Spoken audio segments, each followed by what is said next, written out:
Hello friends, welcome back to Proverbs Chapter 22 in our journey of getting wisdom for the next 31 days. I really hope you're enjoying this journey so far, like how I am. I am loving it.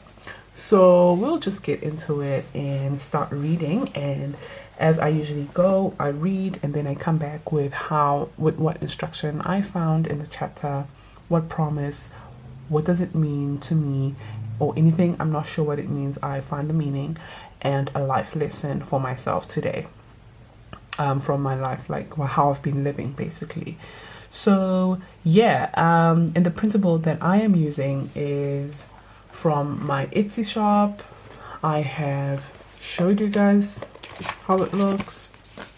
It's just this one, and we've done so well. Like, this is all of our studying so far. So yeah, if you want to use it, you can just find it on the link. I've listed it down below. Okay, I'll just get into reading. A good name is more desirable than great riches. To be esteemed is better than silver or gold.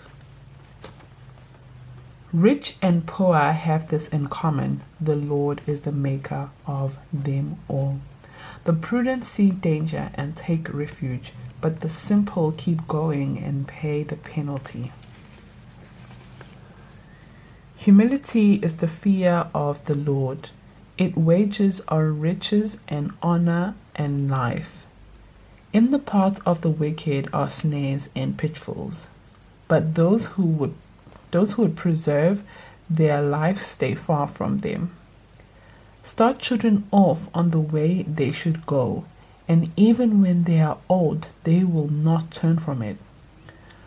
The rich rule over the poor, and the borrower is slave to the lender. Whoever sows injustice reaps calamity, and the rod they wield in fury will be broken. The generous will themselves be blessed, for they share their food with the poor. Drive out the mocker, and out goes the strife. Quarrels and insults are ended. One who loves a pure heart and who speaks with grace will have the king for a friend. The eyes of the Lord keep watch over knowledge, but he frustrates the word of the unfaithful. The sluggard says, "There's a lion outside. I'll be killed in the public square." The mouth of an adulterous woman is a deep pit. A man who is under the Lord's wrath falls into. Folly is bound up in the heart of a child, but the rod of discipline will drive it far away. One who oppresses the poor to increase his wealth is one who gives gifts to the rich. Both come to poverty. Pay attention and turn your ear to the sayings of the wise. Apply your heart to what I teach, for it is pleasing when they keep them in your heart and have all of them ready on your lips, so that your trust may be in the Lord. I teach you today, even you. Have I not written 30 sayings for you, sayings of counsel and knowledge, teaching you to be honest and speak the truth, so that you bring back truthful reports to those who serve? Do not exploit the poor because they are poor, and do not crush the needy in courts, for the Lord will take up their case and will exalt life for you. Do not make friends with a hot-tempered person. Do not associate with one easily angered, or you may learn their ways and get yourself ensnared. Do not be one who shakes hands in pledge or puts up security for debts. If you lack the means to pay, your very bed will be snatched from you. Do not move an ancient boundary stone and set up by your ancestors. Do you see someone skilled in their work? They will serve before kings. They will not serve before officials of low rank. Wow, okay. I enjoyed that. Alrighty, let's get into the instruction, the promise, and life lesson. Okay, so chapter 22. Basically, the instructions that I got from it is choose respect over money. Choose respect over money. And I've spoke about this in my previous videos, but most people who have all the money in the world, people don't really respect them. They're just with them to use them for money. But if they had to lose all of that money today, they would have no one. So choosing to be respected and honored over money, everything else just comes after that. So choosing respect over money, money will follow, if that makes sense. But choosing money over respect, respect needs to be earned. You can't just buy it. So yeah, just choose respect over money. You can comment down below if you can explain it better than me, but I get it. Yeah, I also said that to be respected is better than gold and silver. So yes, this goes with choose respect over money. Train your children from the beginning, and when they are older, they will not turn from it. So just discipline your child. Discipline your child while they're still young. Train them how you want them to grow up. Like, for example, I was brought up in a church home, and it would be so annoying when I get woken up on Sunday at 7 in the morning because we have to go to church. I'm like, oh my gosh, like today I didn't go to school. It's my day to just sleep and do nothing, and now my grand wants me to go to church. And then sometimes when you're starving and you want to go and eat, my grand will be like, no, let's all go and pray, and let's all go and say what we are grateful for today. And that would be so annoying. Like, oh my gosh, I don't want to do this. But I started loving it, especially as I grew up. I went to university, and it was just second nature for me to read my Bible. It was second nature for me to pray before I eat. And then I was away from home in university. I stayed at university. I only went back home on holidays, but I still managed to do it because it's how I was trained as a child. And even now living abroad, far away from my home, I still read the Bible. I still pray before I eat. And now as a new mother, my child is 1 year old, I teach her to pray before she eats. She knows when food comes, she's already got her hands like this and ready to pray. And then she goes blah blah blah blah blah, and she gets excited. So it's just teaching your children how you want them to be like while they're still young. So discipline your child. And then just a few things is like an instruction, but it was a lot. I just covered it. In a few words. Be fair, be generous, be graceful, and love purely. So that is a good instruction. I like that.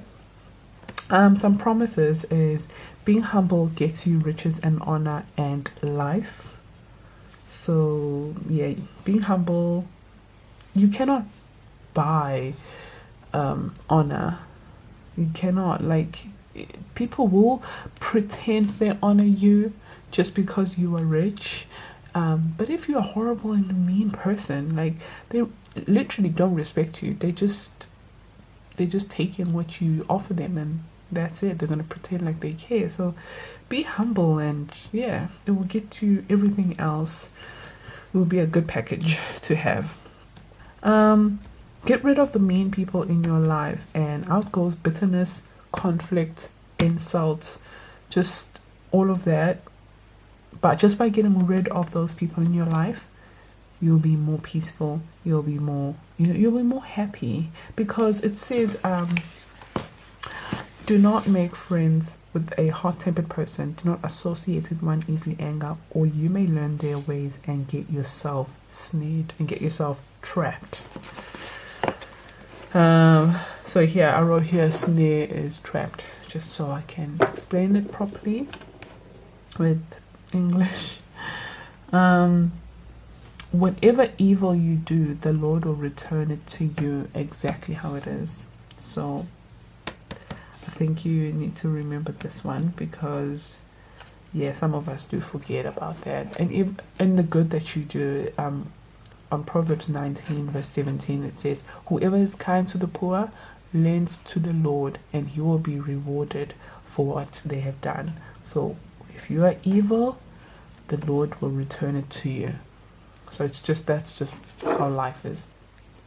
And a life lesson for me, oh my gosh, I'm so thirsty. Find my water. A life lesson for me on this chapter is, rich or poor, the Lord is the maker of them all. So all the value comes from the Lord. Money shouldn't be what validates you. Possessions, clothes, expensive handbags shouldn't be what validates you. It is nice to have it, and that's okay, but it shouldn't be the reason why you feel important. It shouldn't be the reason why you feel validated. Only the Lord is the reason for your validation. Value, or the value you have, comes from God. Owing someone makes you a slave, and those are not my words. They're from God. The rich rule over the poor, and the borrower is slave to the lender.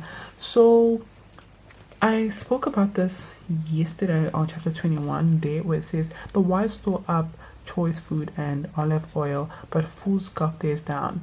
Where I talk about saving money and budget, where I was talking about saving money and budgeting, and it comes hand in hand with this one, that if you do borrow money and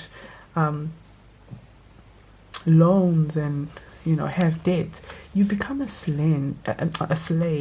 You become a slave to the lender, and I don't think anyone wants to be a slave or whatever. So I would recommend that if you do have debt, pay it off. Obviously take your time with whatever you can, and then start to learn how to budget. I do have a lot of videos on how to budget, but start to learn how to budget. I also have a budget planner that I am selling on my Etsy store if you want it. I have a printable one and I've got a physical one. And don't be anybody's slave. I think that's what the Lord never destined us to be people's slaves. So I think that's something that we need to understand, all of us. Express sincere apology for everything wrong you have done to the Lord. So yeah, so we all have to not apologize because we want something to God, or repent because we want something. Be sincere and really be honest because you want to change, and He does see your heart. So who are you fooling, yourself or yourself? And another one is, pay attention to my teaching. They are wise. They will help you. Speak wisdom. Become wise. So for me to pay attention to what God is trying to teach me, what I am learning from everything, all the signs, what people say to me, how I talk to people, how I respond to my mom, how I react to something that annoys me, whatever. Pay attention to all of that, and also to learn to be wise by reading this book, the Book of Wisdom, right here. Okay, I really hope you enjoyed this video. I really did. I feel like by the end of day 31, I'm just gonna be such a different person, and I really hope you will be too. So thank you so much for watching, guys, and I will see you on the next video. Bye.